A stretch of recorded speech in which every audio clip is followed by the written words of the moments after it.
I took this flat and boring footage and turned it into this. And even this simple shot, now it looks way more cinematic. Color grading is one of the most important part in post-production. When it's done right, it changes everything. And it doesn't have to be complicated. You just need to know the right steps. So in today's video, I will show you 8 important color grading steps that will make your videos look cinematic right inside Premiere Pro. Even if you're using a different software like DaVinci Resolve or Final Cut, no worries, because this tool exists in almost every editing software. The layout might look different, but the principles are the same. And this video will be a bit longer than usual. But trust me, stick around till the end, you won't regret it. Because I have got something special for you. So without wasting more time, let's get started. You can have the best footage in the world, but if your monitor lies to you, it's all for nothing. Before we color anything, we need to see things correctly. And you don't need a $1000s monitor. Just use a screen calibrator like X-Ray Display Pro and get accurate colors.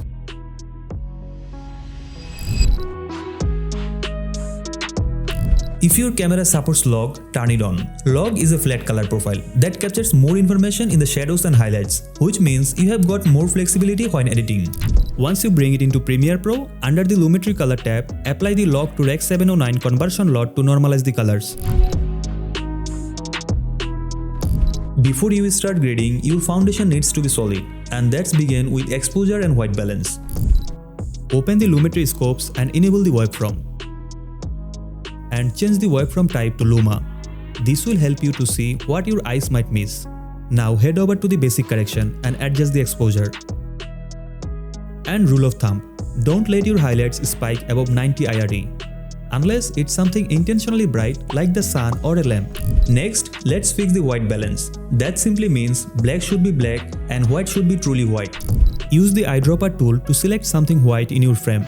If it still doesn't look accurate, fine-tune it manually using the temperature and tint slider until the skin tone looks clean and natural.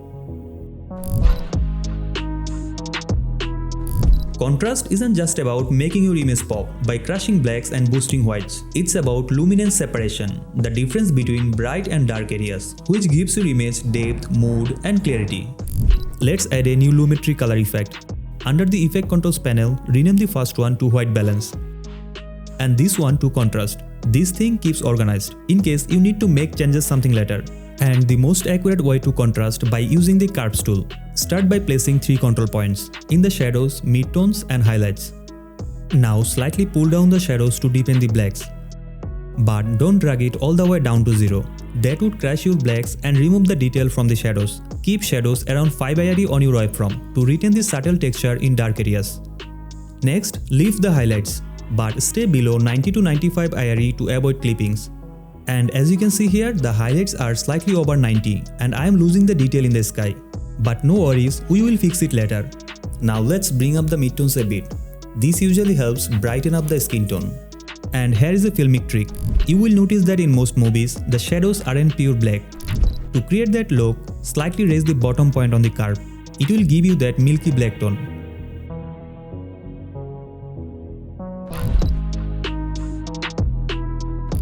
Masking is one of the most powerful tools in color grading. It lets you adjust the specific part of your frame without affecting the whole image, whether it is the skin, sky, or background. For example, the sky looks blown out and we want to bring back the cloud detail. Add a new Lumetri color effect. Then use the pen tool to draw a rough mask around the sky. Add feather to blend it smoothly and ensure it doesn't affect your subject.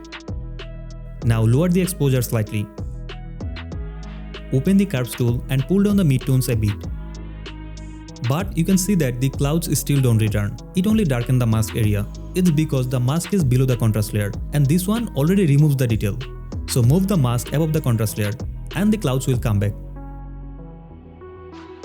And that's the beauty of masking. It's not just about fixing things. It gives you precise control over the specific part of your image. Skin tone is always need to be accurate until it is intentionally changed for emotional or narrative purpose. Add another Lumetri color effect and rename it to Skin tone. Now use the Ellipse Mask tool to create a mask for the face or skin area. Then add some feather to soften the mask edge. Now click on Track Selected Mask Forward button and it will automatically track the face throughout the clip. Then scroll down to HSL secondary. Use the eyedropper tool to sample the skin color. Enable the color gray preview to see the selection clearly. Refine the selection using denoise and blur to smooth it. Now enable the Vectorscope YUV in Lumetri scopes. Look for the diagonal line near the center. That's the reference line for natural skin tone. To be sure the skin tone is accurate, under the opacity, add a temporary mask just around the skin. If the color is off the line too green or magenta, it means the skin tone isn't quite right. Just use the temperature and tint slider to align it with the reference line. Now let's slightly boost the saturation. Then lift the midtones and highlights a bit to make the skin stand out more naturally. Every camera captures the skin a little different, and this method will help you trust the scope, not just your eyes, and keeps your subject clean and natural. Even if your footage is sharp and properly exposed, still it looks flat, because without color separation, your subject blends into the background, and there is no depth and emotion. The most iconic color combo is orange and teal, like warm highlights and cool shadows, because skin tone is naturally fall in the orange range, and teal its opposite on the color wheel. That creates instant contrast, and you have seen this look in countless films. So now we will try to create an orange and teal look. But remember, any color contrast can be cinematic if it tells your story. And try this 3 simple rule to create balance, focus, and make it feel cinematic. Add a new Lumetri color effect for grading. Open the Curves tool. Inside the red channel, add a keyframe to midtone. Now slightly turn down the red from the black. This will add teal to the dark areas. Then lift the highlight slightly. This will add warmth to the bright areas. Let's increase the midtone to warm the skin a bit. Next, click on the green channel. Add a keyframe to the midtone. Then reduce the green from the shadows. And slightly increase the white and midtone. For the blue channel, lower the white to warm up the bright parts. Also, slightly lower the midtones. This brings a soft orange tint to skin tone. It looks much better than before. Now we are going to remove the saturation from the black. It means pure black should stay black. Scroll to the Luma versus saturation. Make a keyframe to the black part, then turn it down. You might not see any big difference in the preview. But if we enable the RGB Prade Waveform, now toggle the adjustment on and off, and you will see it reduced the color in the darkest part. Alright, now we are going to add one more Lumetri color effect, and this one is for masking grade. First, I will select the face using a mask. Add some feather for blending smoothly. And drag the face throughout the entire clip. Then I will invert the mask so we can adjust the background except the face. Now let's bring up the Hue versus Saturation tool. Click on the pen tool, select the color you want to boost. It will automatically create keyframes for that color range. Drag up to increase saturation, drag down to reduce it. And I will slightly increase the saturation to keep things subtle. Next, we will isolate the yellow area of the scene. You can also manually create keyframes for the specific color range. Now onto Hue versus Hue, which lets you shift specific colors hue. I will shift the light blue in the hills toward to the teal tone and turn the yellow into a warmer orange for that cinematic contrast. And here is our before and after. Now let's be real, doing all this from scratch every time it's exhausting. That's why I built 5 industry standard orange and teal looks. You just need to drag and drop. So let's start by hiding all the Lumetri adjustments, except the white balance for basic adjustments. Now inside my EditWiz plugin, under the color correction category, you will find 5 cinematic orange and teal looks. Just drag and drop one of them above on your video. If it feels too intense, simply drop the opacity. And that's it. No complicated tweaking, just cinematic in seconds. Let's try it on another clip. First, convert it log to Rec 709.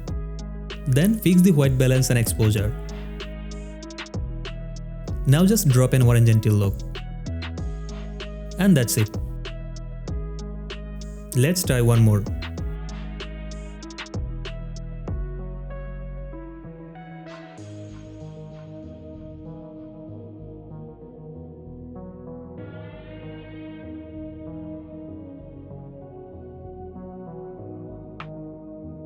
And these looks work with almost any kind of footage, whether it's day footage, night footage, indoor shots, outdoors, whatever the vibe, it blends smoothly with your footage. But EditWiz isn't just about color. Inside EditWiz, you will get over 1000 plus industry standard elements, film effects, transitions, cinematic color presets, social media animations, titles, backgrounds, and sound effects. Basically everything you need as an editor. The feedback from editors keeps coming in, and honestly I'm amazed by how much they're loving it. And we are not stopping here. Every 6 months we are adding new elements based on the global community of editors. And once you get EditWiz, the updates are free for lifetime. So don't edit hard, edit smart. Because end of the day, editing shouldn't be complicated. It should be powerful, fun and fast. So go ahead and check EditWiz from the description. Glow softens the highlights and add a dreamy filmic atmosphere. And film grain brings texture. It makes your footage feel more organic, emotional and cinematic. Here is how to create the glow effect. Nest your clip, then duplicate it onto the top layer. Select the top layer, go to the effects panel and search for Gaussian blur. Double click to apply. Then search for Luma key and apply that as well. In the effect controls tab, change the blend mode normal to lighten. Set the blurriness to around 30.